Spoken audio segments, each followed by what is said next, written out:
I knocked once, twice, my hand hovered over the doorframe, but I walked in anyway. Hey, got a minute? I asked, trying to sound casual.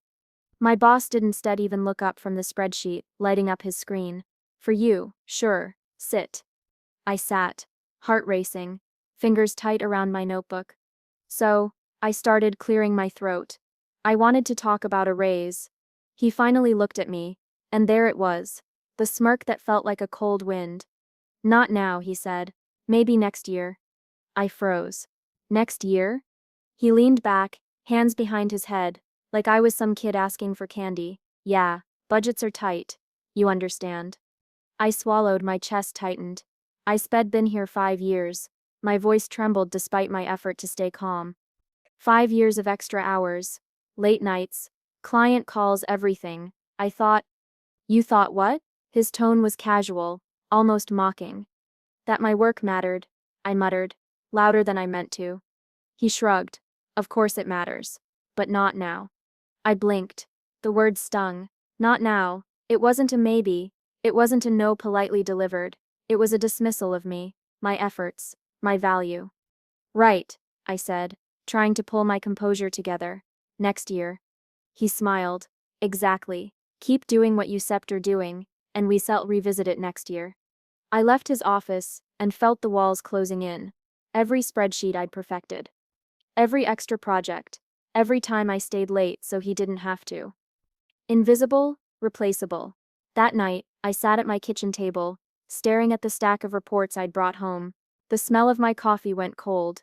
I replayed every meeting, every presentation, every favor I'd done. None of it mattered. I whispered to the empty room. So this is it. This is all I am worth. And that sups when something inside me shifted. Not just anger, not just frustration, something deeper, sharp, cold, calculated. It was instead about money anymore. It was personal. I leaned back in my chair and let the silence sit heavy. My jaw ached from clenching it. My hands itched to type, to call, to do something, anything. Not now, I murmured to myself. We still see about that. The clock ticked. The city hummed outside my window, and somewhere in that quiet I made a decision. I was instead invisible. I was instead replaceable. Not if I could help it. And I was just getting started. I didn't go straight home. I walked, aimless. The city was loud, but it felt hollow. Every step echoed the same question. Was all that work worthless? I called Emma. Hey, she answered, her voice like a lifeline.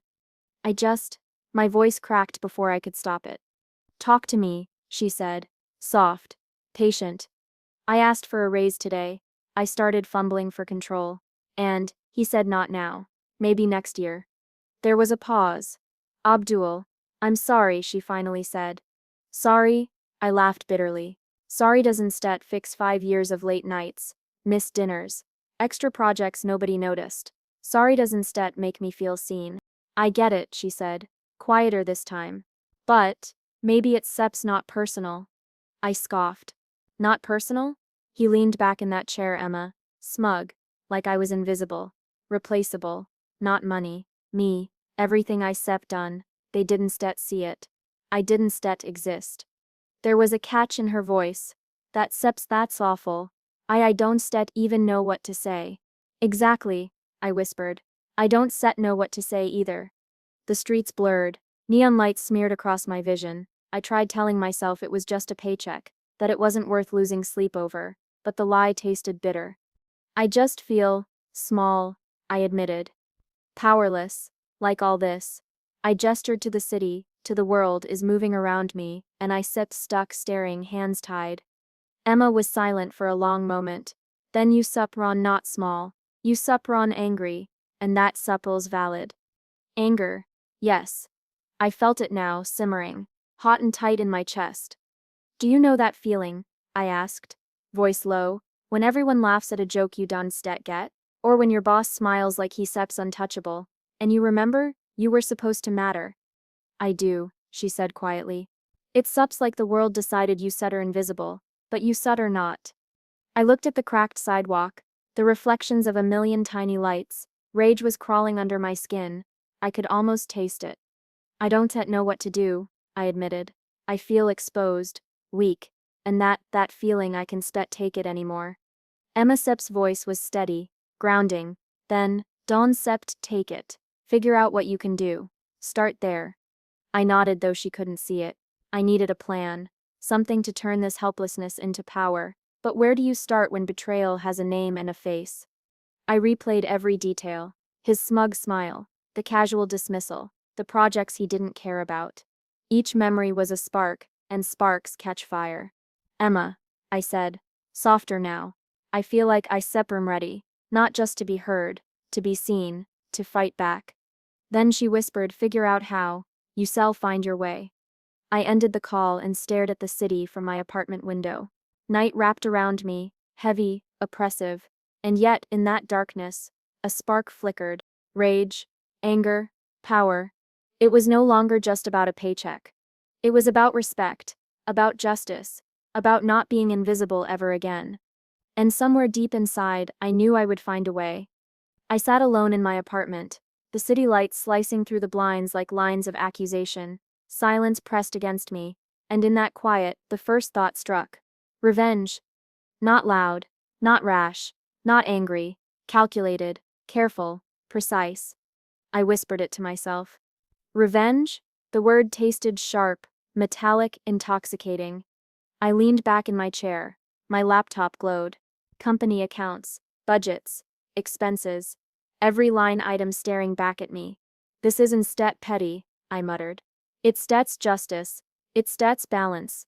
I clicked through spreadsheets I'd memorized years ago. Small inefficiencies jumped out at me, almost winking, missed reimbursements.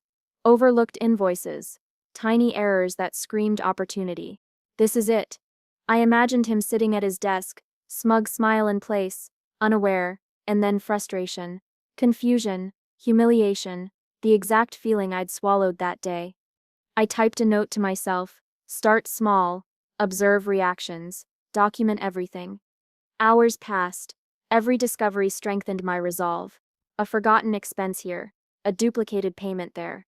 The numbers weren't just numbers anymore. They were levers, tools, weapons. I whispered to the empty room. They one set see it coming. Not yet. I pictured him at the next budget review.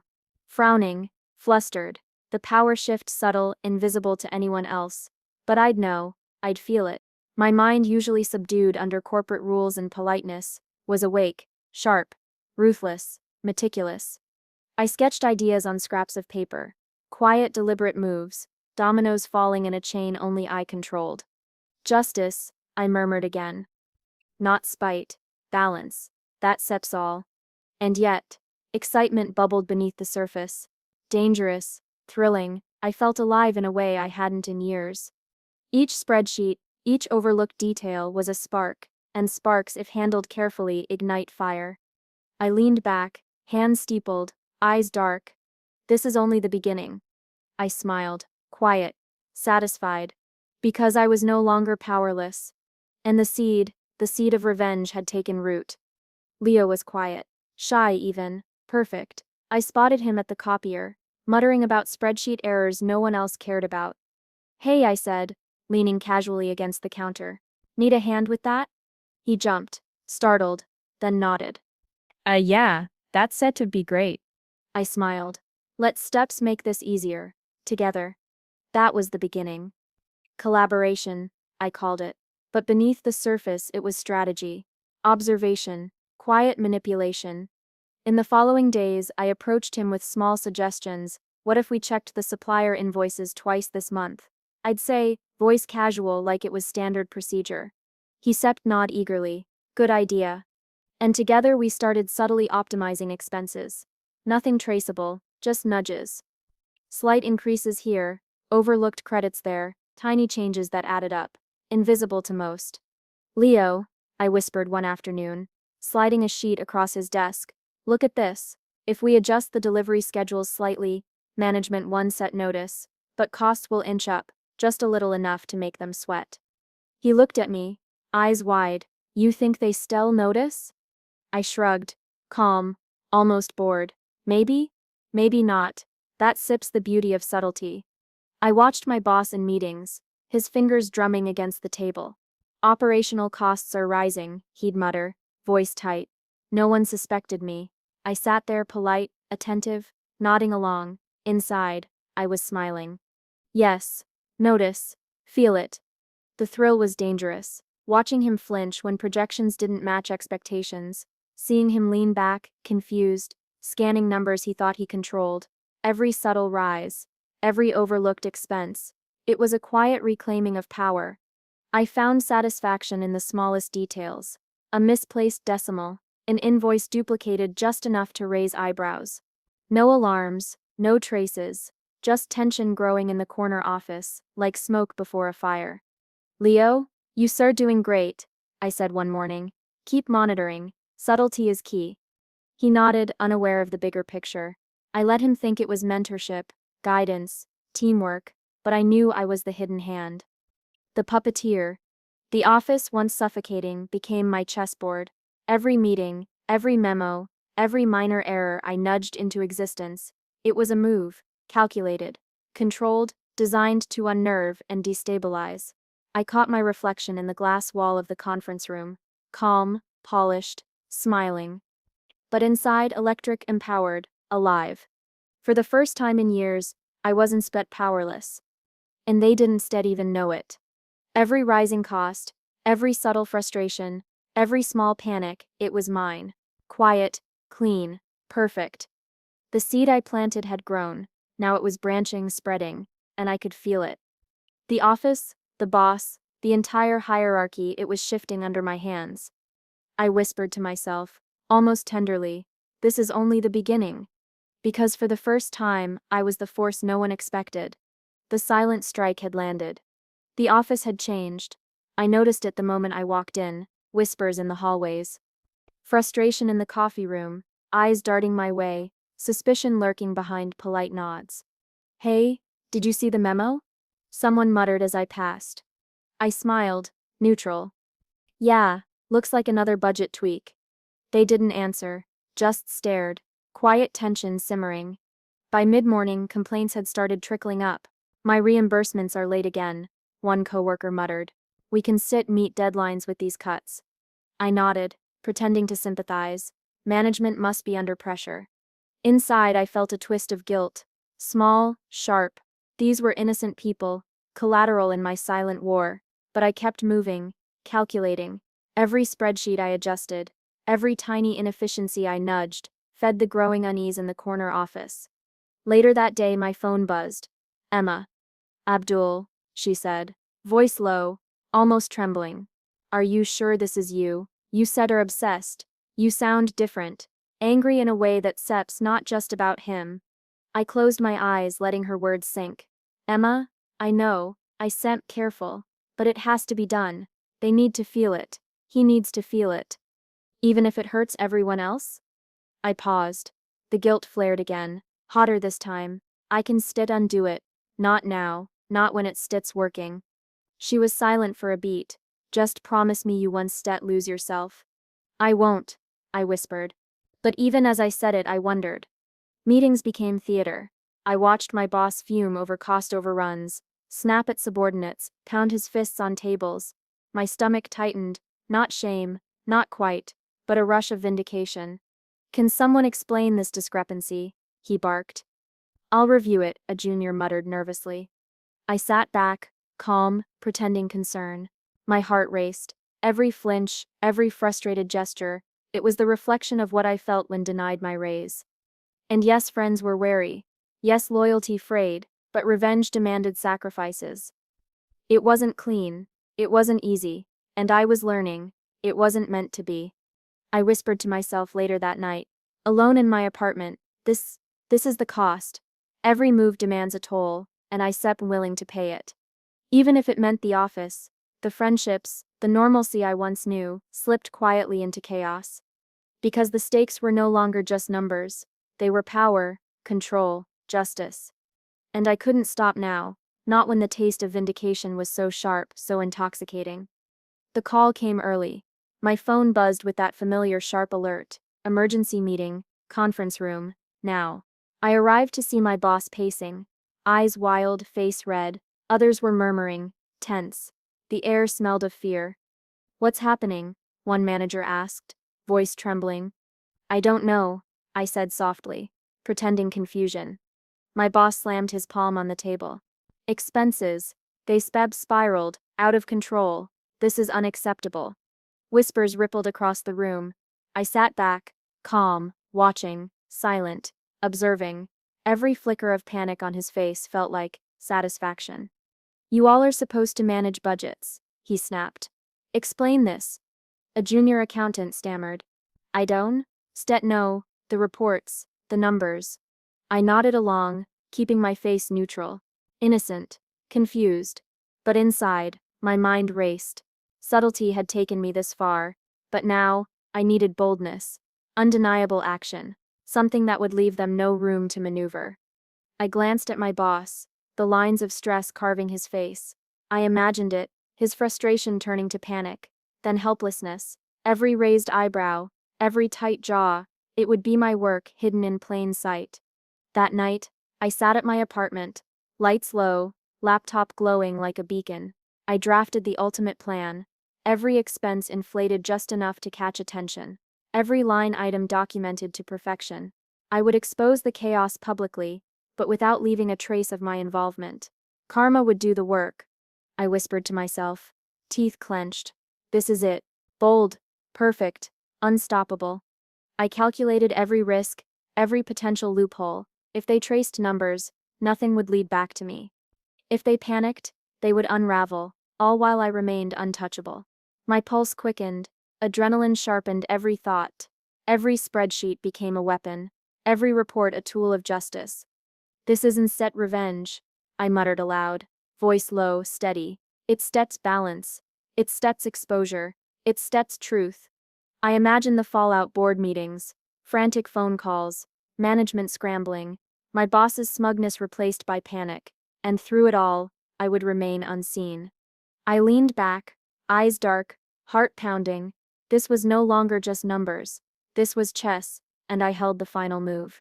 By the time the sun rose, the plan was complete, impeccable, ruthless, and thrilling. Finally, clarity. Boldness. Power. I smiled to myself. Karma was about to speak, and I would watch quietly. Weeks passed. The office felt like a pressure cooker. Whispers echoed off walls. Meetings were tense. Every glance seemed loaded. Every email heavy with suspicion. Have you seen the reports? Someone asked in the break room, voice tight. Yeah, I said, neutral, sipping my coffee. Something suffs off. Eyes flicked toward me. Suspicion, curiosity, unease. Perfect. Leo hovered near my desk, eyes wide but careful. Abdul, I found something, he whispered. I leaned closer. What? Some of the numbers, they don't sut match. There are gaps in the accounts, expenses that shouldn't sut exist. My pulse quickened. Show me. We dug. Late nights, quiet offices, every discovery peeled back layers of negligence, arrogance, and greed. The holes weren't subtle. They were reckless, left by someone who thought they were untouchable. This is insane, Leo muttered. No one Sep's noticing. I shook my head. That Sep's the beauty. Chaos is quiet until it Sep's undeniable. And chaos was coming. I watched my boss pace in the corner office, muttering about spiraling costs, fingers wrapped on the desk, eyebrows furrowed. He didn't see me watching, didn't see the small smile tugging at my lips. Abdul, Leo whispered one evening, are we sure about this? We start digging into everything. I met his eyes, steady. We start not doing this to hurt anyone unnecessarily. We start exposing the truth, that's all. But the truth, it was intoxicating. Each spreadsheet we uncovered, each overlooked expense, each reckless oversight, it became fuel, a slow simmering revelation that could not be denied. I imagined the day it would all surface. Boardroom chaos, phone calls, panic, and the boss finally confronted by reality, forced to answer for years of arrogance. Leo glanced nervously at the office door. Do you ever feel guilty? I let silence stretch. Sometimes, I admitted, but this is bigger than guilt. This is justice. The tension escalated. Rumors spread, coworkers whispered. Some cast wary glances at me as if sensing the hand behind the unfolding storm. My heart raced with every frustrated sigh from the boss, every misstep under scrutiny. Triumph mixed uneasily with unease. Power was intoxicating, but so was watching the cracks form, the human cost of exposure. I leaned back, staring at the spreadsheets glowing under the fluorescent lights. Every line was a revelation, every error a story of negligence. The office, the company, even my boss's facade, it was unraveling. Leo, I said quietly, this isn't set just revenge anymore. It sets truth. Slowly, but inevitably everyone will see it. He nodded, eyes wide. I just hope we stop ready for what comes next. I smiled faintly, darkly. We are. Its steps been a long time coming. And as I watched them scramble, panic mounting, I realized something. Revenge isn't a single act. It isn't fireworks. It's a slow burn, a simmering truth that forces everyone to face reality. The company was crumbling. Their arrogance, their incompetence, their greed, it was all exposed. And I sat quietly, the calm eye of the storm, watching. Because the moment of reckoning wasn't coming, it was already here. The day had come. The air in the conference room was heavy, thick with anticipation. I alone felt. All right, everyone. My boss began, voice sharp but forced. I stood, interrupting politely. If I may, I prepared a report for clarity. A few heads turned. Murmurs rippled across the room. I kept my expression neutral. Calm, polished. Clarity, my boss asked, voice tight. About what? I clicked the remote. The screen lit up with spreadsheets, charts, and meticulously documented anomalies. Every inflated expense, every missed reconciliation, every oversight neatly organized. Here, I said, voice steady, are the financial records for the last 12 months. I highlighted areas that require attention. Whispers spread like wildfire. Colleagues leaned forward, eyes widened. My boss stared at the screen, pale, hands trembling slightly. The smug confidence was gone, replaced with stammering panic. This can set be right, they muttered. I don't understand. I held their gaze briefly. The numbers speak for themselves. A junior manager whispered, I didn't realize it was this extensive. I nodded. It's extensive because it was overlooked, because no one was watching. Now it's visible. Silence fell, heavy, loaded. I felt my heart hammer, but my face remained composed, calm, controlled. How did you? My boss stammered, unable to finish the sentence. I let a beat stretch. I reviewed the accounts, cross-checked every line. Its steps not accusation, its steps fact. Their regret was raw, public, undeniable. Every gesture, every flinch, every strained breath, they couldn't hide it. I didn't know, they muttered finally, voice breaking. Now you do, I said softly. No malice, no gloating, just truth. The room buzzed with shock, confusion, a hint of fear. Colleagues exchanged glances, whispers, some nods. The arrogance, the errors, the negligence. It was all exposed. And I sat back, quiet, satisfied. Not with cruelty, not with rage, but with the precision of the strategy itself. Revenge had not been loud, it had not been violent, it had been calculated, silent, perfect. Control without confrontation, humiliation without cruelty, exposure without accusation. My boss sank into their chair, face hidden in hands. The room waited, tense, watching, and I understood something vital. This was power. The meeting ended soon after, the fallout beginning immediately. Phones rang, emails fired off, discussions erupted. And through it all, I remained unseen, composed, untouchable. For the first time I felt complete, vindicated. The silent strategy had worked, the truth had spoken, and I had finally won. The office felt different, lighter in some corners, tense in others. Silence and whispers replaced frantic meetings. Phones still rang, emails still flew, but I moved through it all like a ghost, unseen, untouchable. Abdul. A coworker hesitated near my desk, eyes wide. I on set know how you figured it out. Or did you? I smiled faintly, neutral. I just looked closely. Sometimes that's enough. They nodded, unsure if they should ask more. Gratitude mixed with caution. That's fine. That was exactly how I wanted it. Later, Emma appeared, slipping quietly into my office. Abdul, she said, voice low, almost reverent. You did it, you really did it. I leaned back in my chair, letting the words sink. It's done, I said softly. She smiled, eyes sparkling, and hugged me tightly. I can believe you stayed so calm. You planned everything, every detail. I let myself smile, just a little, a small, private acknowledgement of victory. It was instead easy, I admitted, but worth it. We sat for a moment, quiet. Outside the window, the city moved on. Indifferent. Inside, I felt something new. Clarity, control, liberation. Coworkers approached throughout the day, some cautious, some hesitant.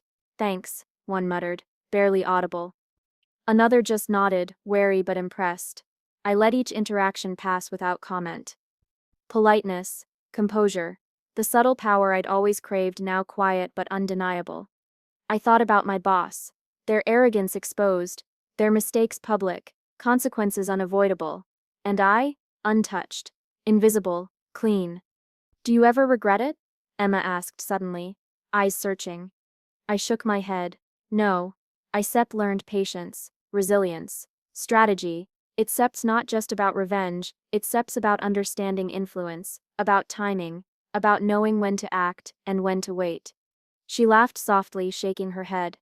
You changed, but for the better. Maybe, I said, voice low, reflective. Maybe. I walked past the office windows, catching glimpses of colleagues whispering, glancing at me with a mixture of awe and caution. Power didn't roar. It whispered. It shifted quietly. It was subtle, invisible, precise. And now it was mine.